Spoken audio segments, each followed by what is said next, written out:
growing up later develop into bones in the ear and glands in the throat. They never have anything to do with breathing. I've seen folks that have 5 or 6 chins and they can't breathe through any of them but the top one. Those are not gill slits. Ernst Haeckel, though, said the turning point in his thinking was when he read Darwin's book.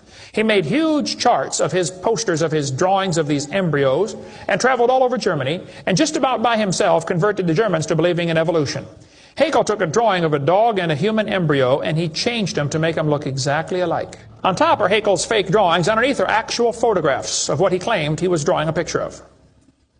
Now either he's a lousy artist or he's a liar. Well, it turns out he's a liar. He was convicted of fraud by his own university, proven to be a fraud. But guess what? Haeckel's fake drawings are still used in textbooks in your state right now. It's only been proven wrong 125 years ago. I know it takes a while to get textbooks up to date, but that ought to be plenty of time. Adolf Hitler said, "You let me control the textbooks, I'll control the state."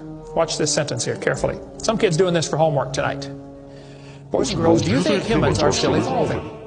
Now what kind of question is that? Doesn't that question assume that evolution has happened? What if a kid doesn't believe in evolution? How's he supposed to do his homework tonight? That question does not teach him how to think critically. That teaches him what to think, not how to think. And when the kid gets done with this course, he's going to think he knows how to think. But he doesn't. He knows how to be told what to think. Brainwashing at taxpayer expense. They want to use my tax dollars to teach that to your kids in our schools. If you want to deny evolution, that's fine. But don't make your kids do it, because we need them. And that's where the problem comes in. Okay? If you want to believe in the Big Bang, just enjoy yourself, but keep your religion at home.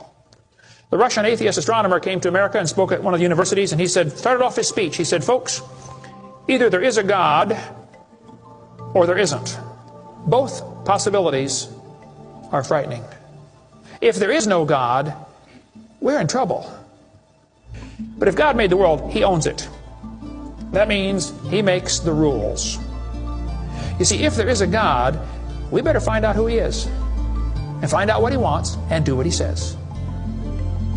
Malcolm Muggeridge said, "I am convinced the theory of evolution, especially the extent to which it's been applied, will be one of the great jokes in the history books of the future." We too old, we too smart to believe.